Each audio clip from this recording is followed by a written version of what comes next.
Good day, everyone. This is Jason Santos, and for today, let us discuss the introduction to labor economics. This is the very first lesson.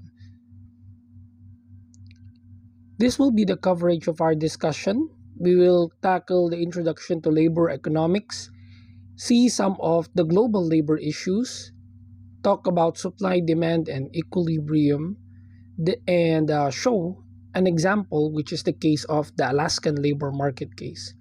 And then finally, describe the difference between positive and normative economics. As we start, I'd like to have a quote, and this one is from Edwin Powell Hubble. And he said here that observation always involves theory.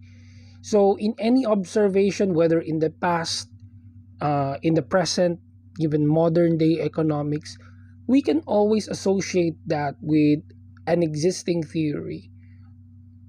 And this is very much true. Okay, whatever is happening right now in the world, or even smaller scale in the Philippines, we can attribute that to already existing economic theories.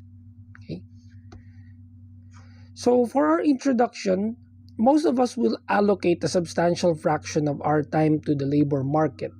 How we do in the labor market helps determine our wealth, the type of goods we can afford to consume, with whom we associate, where we go for our vacation, which schools our children will attend, and even the types of persons who find us attractive. As a result, we are all eager to learn how the labor market works. Labor economics studies how labor markets work. Our interest in the labor markets arises not only from our personal involvement, but also because many social policies issues concern the labor market experience of particular groups of workers or various aspects of the employment relationship between workers and firms. The policy issues examined by modern labor economics include a lot of things, which I will show in the next slide. And before I do that, um, this is very much true. Even if you would go to social media, you can see a lot of people talk not just about politics, but also its labor and economical repercussions. That's why for us Filipinos, it is very a critical and pressing topic to determine who will be our next leader, who will guide us in the world after post pandemic. Okay, and again, as we have said here, it's not just for our personal interest, okay, but also because the issues would directly affect the labor market, okay, whether you will be having a job, a stable job, a job that will pay you high enough to support your family's financial needs and even your leisure needs and personal needs. So, regardless of our location geographically, there will always be some labor economic issues. And as you can see here, there are plenty of global labor issues, such as issues with industrialized countries, whether they force labor to people, affecting child or children, increasing child labor. Okay, sometimes the inequality with the gender at work, whether it's female, male, or the LGBTQ sector. Okay, issues with the minimum wages. Okay, whether it is increasing or not. Even in the Philippines, it's a constant question. What is the minimum wage in the province? What is the minimum wage in Manila? Sometimes it affects why people would want to go to Manila. It's because the minimum wage here is higher. Okay, and it has a lot of effects. Okay, as you can see, Manila is a very congested place. Traffic is always a problem, and there's an overpopulation problem as well in Manila. Okay, those are just some of the many issues, okay, in the Philippines. In the world, like for example, in China, there is a lot of issues, not just with the gender labor force, but also the impact of overpopulation. Like there are a lot of people who are unemployed, and sometimes unemployment causes the lowering of the job and salary offers for the jobs. That is why some countries, okay, are offering unionizations, because the members of a certain company would like to appeal for the increase of their salaries. Okay. Um, and finally, in the Philippines, as you can see, some people are complaining, and it has been actually an issue for a very long time, which is the contractualization. Okay, people demand for stable jobs, steady jobs. Okay, and contractualization is an issue. Okay, that needs to be balanced, because you have investors and companies that needs to be satisfied as well. Okay, you can't just simply in a snap of a finger, end contractualization, because that move would veer away the investors or drive them away from engaging with their investments here in the Philippines. So those are just some of the issues we are experiencing globally. Okay. Without us, after all, there is no labor in the labor market. We decide whether to work or not, how many hours to work, how much effort to allocate to the job, which skills to acquire, when to quit the job, which occupations to enter, whether to join a labor union, and each of these decisions is motivated by the desire to optimize, to choose the best available option from the various choices. So, I'm sure you may have already encountered this concept, which is the labor supply curve. Okay, persons who want to maximize their well-being tend to supply more time and more effort to activities that have a higher payoff. That's just human nature. Okay, this makes labor supply curve therefore often upward sloping. Okay, in a further elaboration here, we can see in figure 1.1 the supply and demand in an example engineering labor market. The labor supply curve gives the number of persons who are willing to supply their services to engineering firms at a given wage. The labor demand curve gives the number of engineers that the firms will hire at the wage labor market equilibrium, where supply equals demand. And in this equilibrium, 20,000 engineers is equivalent to a standard wage rate of $40,000. Okay, so that's the equilibrium point. Okay, if you would notice, if we would increase the wage rate to 50,000, we will decrease the amount of employment to just 10,000 workers. Vice versa, if we would further decrease the amount of wage, okay, work can be divided to more people. Okay, the employment becomes higher. Okay, and that is a simple elaboration of the movement of the labor supply curve. Okay, in effect, the firm's demand for labor is a derived demand. Okay, so this demand for labor is actually called a derived demand, because a demand, or this demand, is derived from the desires of the consumers. Okay, the labor demand curve tells us that firms in the engineering industry want to hire 20,000 engineers when the wage is 40,000, but will hire only 10,000 engineers if the wage rises to 50,000.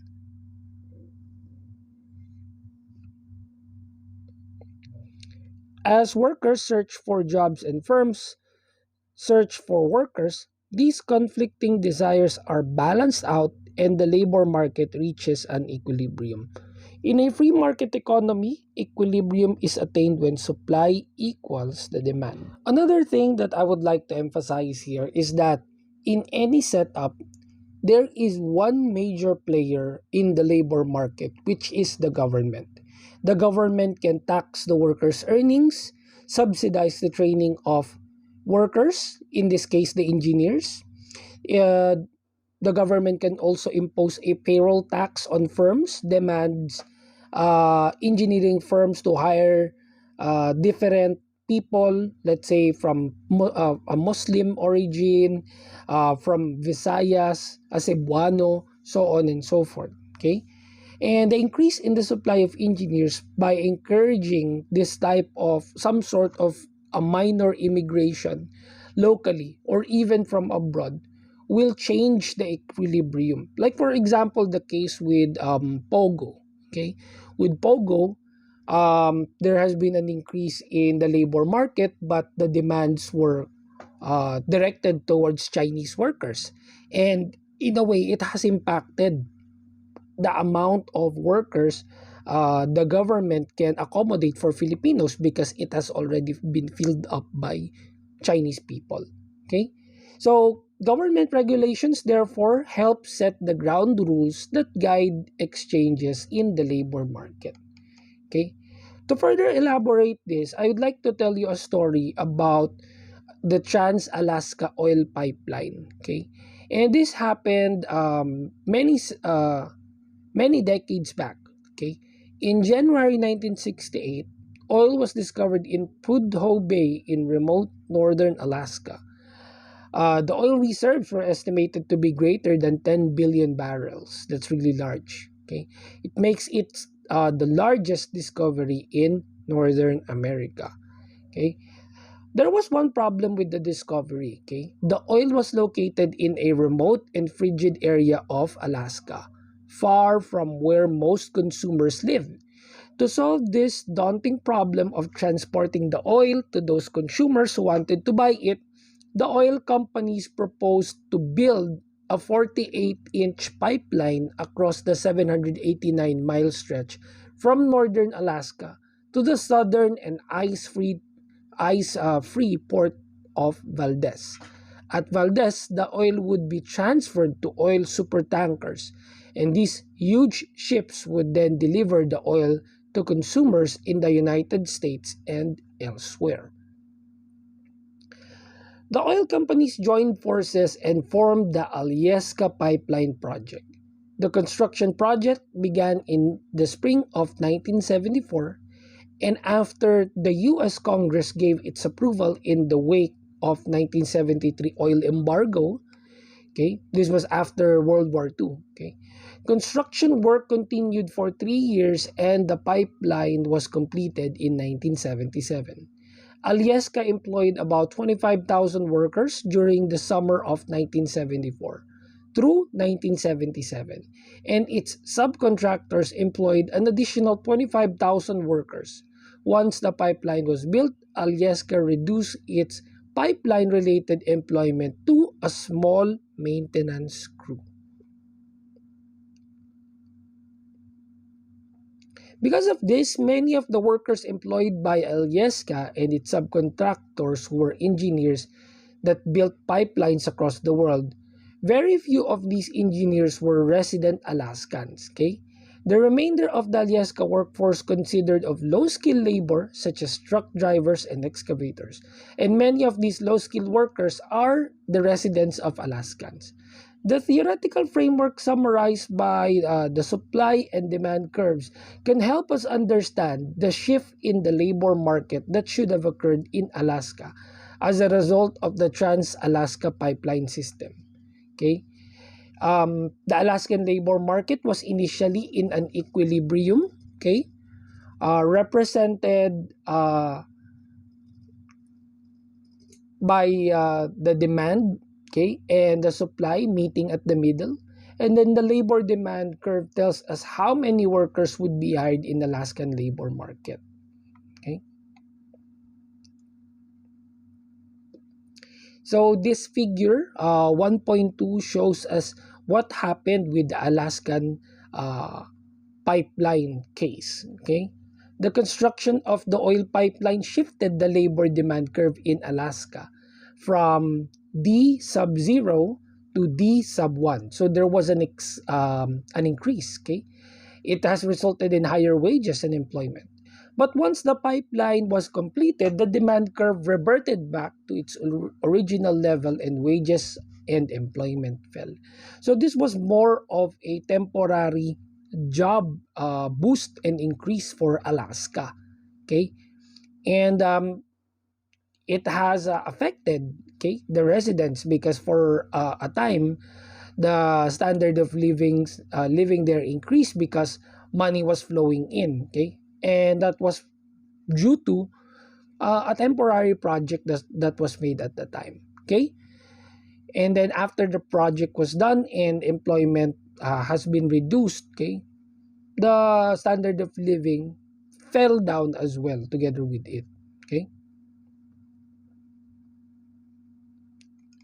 we can also see here in this chart or graph the erratic increase of the wages and employment sometime in 1976 to 1978, and then again falling down from 1978, stabilizing up until the 1984 onwards. So that was the problem, okay, when they have introduced this temporary economic boost, okay, for Alaska.